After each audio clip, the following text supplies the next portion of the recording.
मुझे ऐसा लगता था कि दुनिया में सिर्फ दो ही तरह के इंसान होते हैं, एक जो चुपचाप बैठ के मौत का दामन थाम लेते और दूसरे जो रोते चिल्लाते मौत की तरफ बढ़ते हैं। और फिर मैं तीसरे किस्म की इंसान जो मौत से डरते ही नहीं। हमको तीसरे किस्म का इंसान बनना चाहिए। ये मूवी रंग दे बसंत से डायलॉग लिया है। हाँ जयति, और आपको जो एक गीता का ज्ञान है, जो नॉलेज है, वो तीसरे किस्म का इंसान बना देगी, जिसको मौत का कोई डर नहीं होता, कोई खौफ नहीं होता।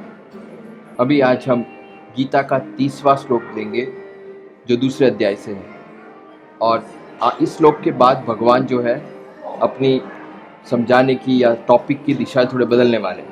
तो आज का श्लोक जो है वो भगवान इसमें निर्णय देते हैं, जो आज अब तक पहले जो बताया है भगवान कि आत्मा की क्या नहीं है, आत्मा क्या है, आत्मा के बारे में जो जो समझाए हैं उसके ऊपर ओवरऑल निर्णय देते हैं भगवान। श्लोक लेते हैं। देहि नित्यम अवध्योर्यम देहे सर्वस्य भारत तस्मात् सर्वाणि भूतानि नित्यम शोचितुमर्हसि।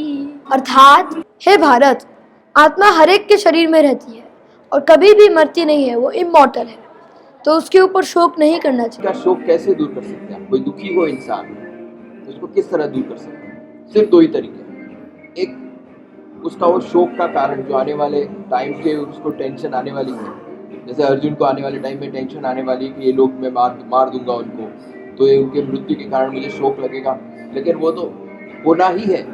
भले कुरुक्षेत्र का युद्ध नहीं तो दूसरे युद्ध में, या तो फिर उनकी वयोवृद्धता के कारण उनका जो डेथ है वो तो पक्का है, तो वो शोक तो भगवान उससे ले नहीं सकते। लेकिन दूसरा जो आंसर है कि कैसे उसका शोक निकाल सकते हैं, वो नॉलेज से।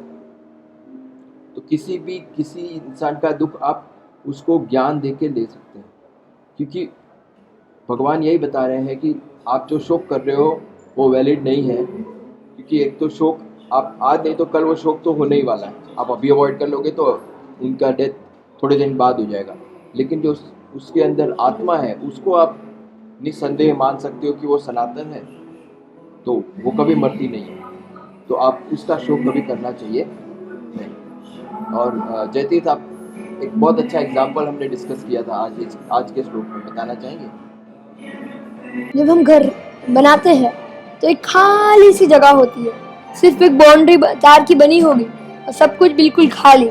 सिर्फ हम दिमाग में सोचते हैं कि यहाँ पे बेडरूम होगा, यहाँ पे ड्राइंग रूम होगा। जब हम लोगों के घर के मुहूर्त में जाते हैं तब हमको काफी बार दिखाते हैं कि यहाँ पे ड्राइंग रूम होगा, यहाँ पे लिविंग रूम होगा, यहाँ पे बाथरूम होगा। आप जहाँ पे खड़े हैं वहीं पर बिल्कुल वहीं पर बाथरूम। कहीं पर हमने वही स्पेस का नाम बेडरूम रख दिया, कहीं पर हमने किचन रख दिया, कहीं पर हमने लिविंग रूम रख दिया, मगर वो स्पेस तो एक ही है। मेरा बेडरूम होगा तो उसमें बहुत सारे अलग अलग टाइप के गैजेट्स या फिर बहुत सारे पोस्टर रहेंगे, दीवार अलग अलग कलर की होगी। पापा का बेडरूम होगा तो सिंपल बहुत सारी बुक्स ऐसा रहेगा। किचन होगा तो बहुत सारे मसाले रहेंगे वहाँ पे, व्हाइट कलर का या फिर ग्रीन कलर का पेंट रहेगा वॉल पे। तो सारे रूम में अलग अलग पर्सनालिटी है, मगर जो स्पेस है वो कॉमन है, वही आत्मा है।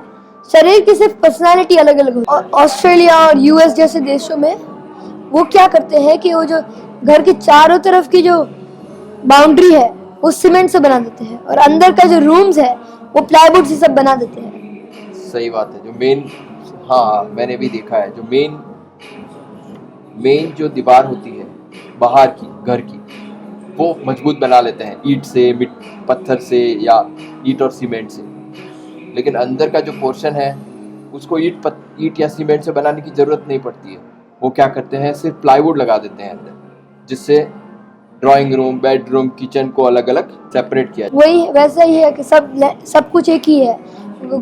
लेफ्ट का किचन राइट में जा सकता है, बेडरूम बाथरूम बन सकता है, बाथरूम बेडरूम बन सकता है। जैसे ही भगवान कृष्ण ने बताया कि जो स्पेस है वो सेम ही रहती है, बदलती नहीं है।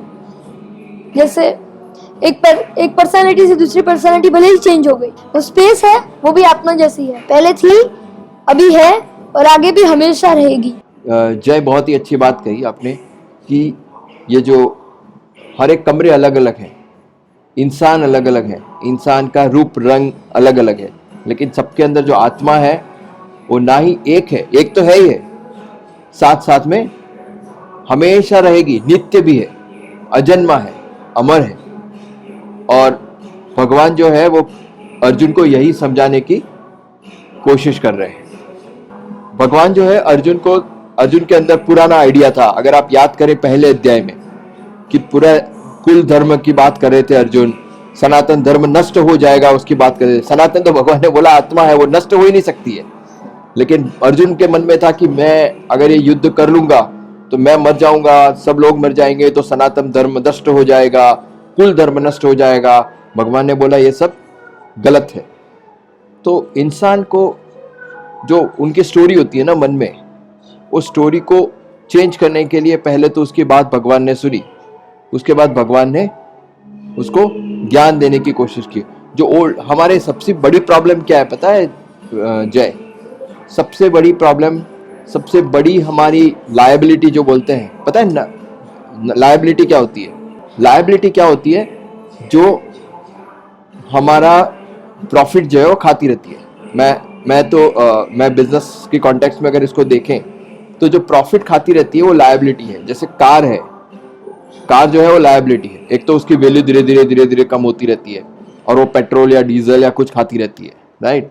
तो लायबिलिटी वो चीज़ है, वो एक तो कुछ एक्स्ट्रा इनकम जनरेट नहीं करती है, राइट? और जो हमारी दूसरी इनकम हो उसको भी खाती रहती है। तो जो हमारे पुराने ख्यालात जो हैं, ओल्ड आइडिया, वो सबसे बड़ी लायबिलिटी है। अभी अर्जुन के पास पुरानी जो बातें हैं जो मन में सेट हो गई है, वो सबसे बड़ी लायबिलिटी हो गई है। तो भगवान कोशिश कर रहे हैं कि अर्जुन की जो पुरानी बातें घर गई है, कुल धर्म नष्ट हो जाएगा और सनातन धर्म नष्ट हो जाएगा, उसको निकालें और फिर नई बात उसके अंदर डालें। भगवान ही कोशिश कर रहे हैं। आने वाला जो अध्याय के जो 31 नंबर के श्लोक से भगवान बहुत प्रैक्टिकल बात करने वाले हैं और मैं बहुत ही एक्साइटेड हूँ आपको सिखाने के लिए। जय। तो जय श्री कृष्ण। जय श्री कृष्ण। नाकन माता नाकन न माता मैं तो सिर्फ वित्त माता मैंने जैसे सब गीता कहता है आप मिशन में जुड़िए। गीता को शेयर लाइक सब्सक्राइब कीजिए। I love you. जय श्री कृष्ण।